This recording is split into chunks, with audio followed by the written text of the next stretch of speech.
What's cracking? Josie Garfunkle. Let's learn some shit.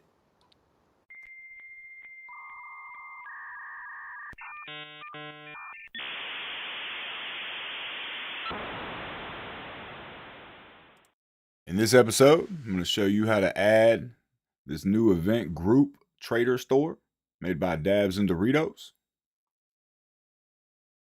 To get started, you're going to want to hop over here to the G-Code Discord.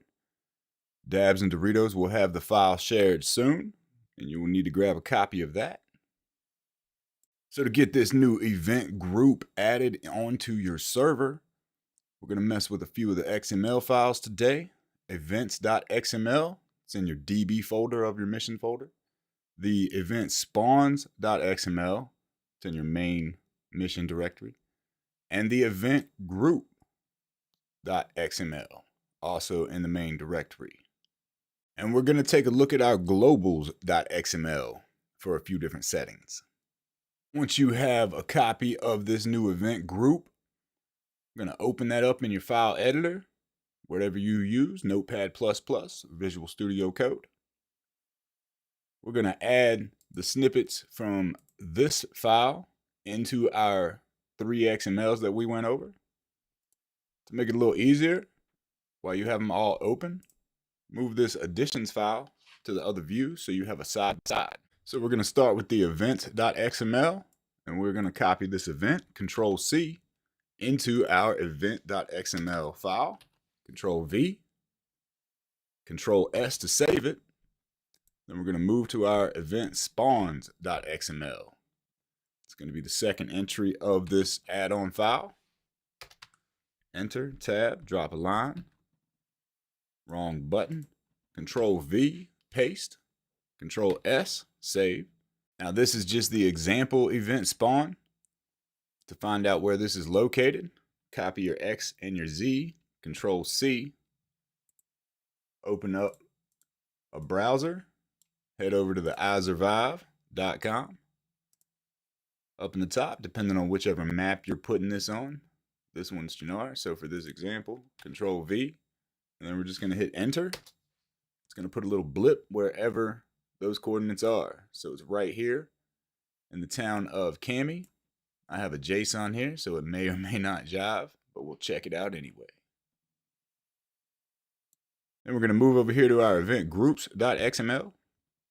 Copy this event group entry, Control-C. Hop over here to your event groups.xml file. Enter tab to drop a line, Control-V to paste, Control-S to save that as well. Now this last section is a dispatch for a map group proto. Let's open that. Should have went over that in the beginning. Whatever. So these are map group protos, mapgroupproto.xml, in the main part of your mission directory. And what these are mappings of positions around a center point on a grid. So they go 0.0 whatever left, 0.4 up, minus this backwards, so forth. And those are for containers. Well, dispatch proxy calls items directly. So what we need to do is find this store copy. Control-F over here. Control-V to paste it. And it's going to find our vanilla insert for this. What we're going to do is comment this out. Put your little Pac-Man mouth left, exclamation, hyphen, hyphen.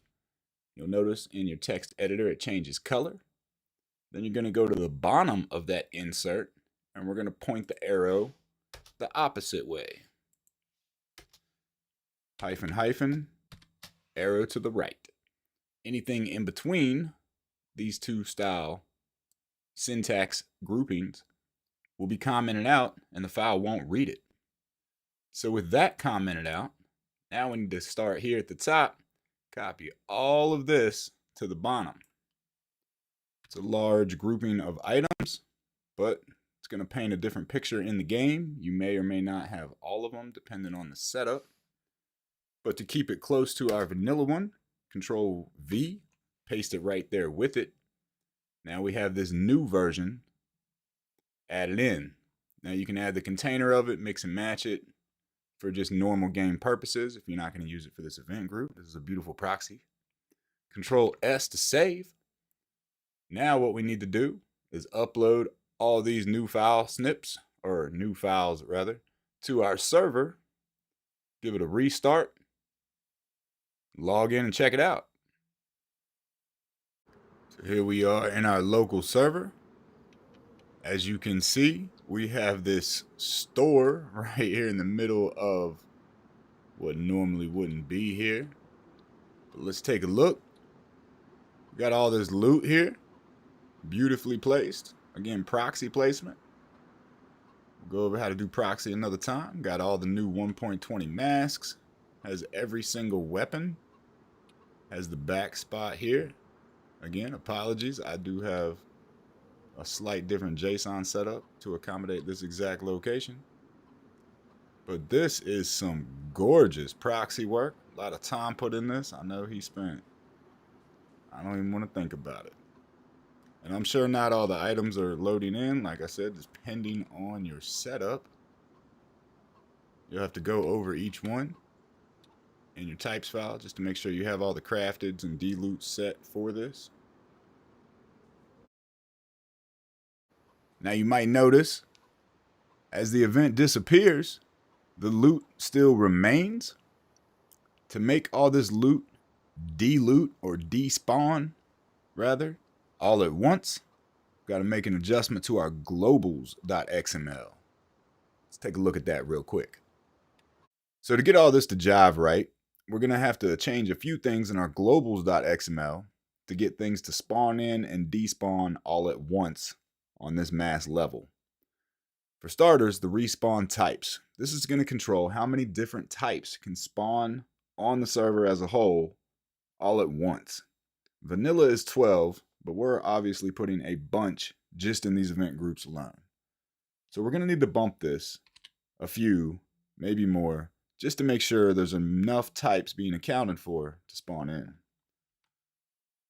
Next thing we're going to do is vanilla up here, I believe is 100. I'm not sure, I can't remember now. It might have been 50, but the cleanup lifetime limit. This is how many types can despawn all at once on the server. Now we are adding several hundred items to these proxies for these event groups, so we do need a bunch to despawn all at once. And then we're going to want to change the cleanup avoidance to 0.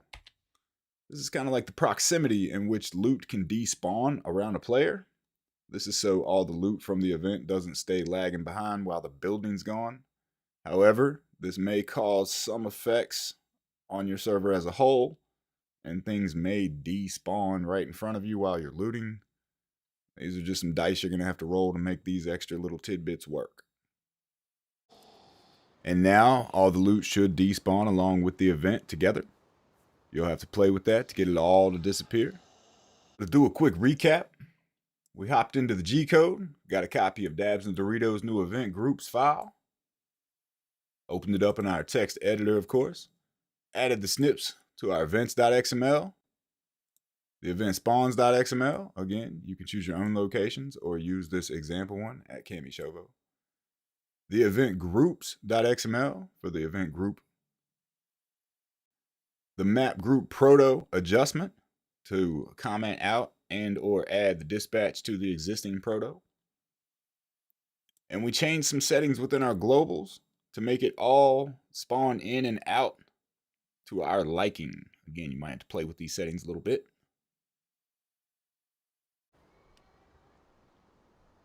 But that's pretty much it for this one. Hope you learned some shit. I'm out.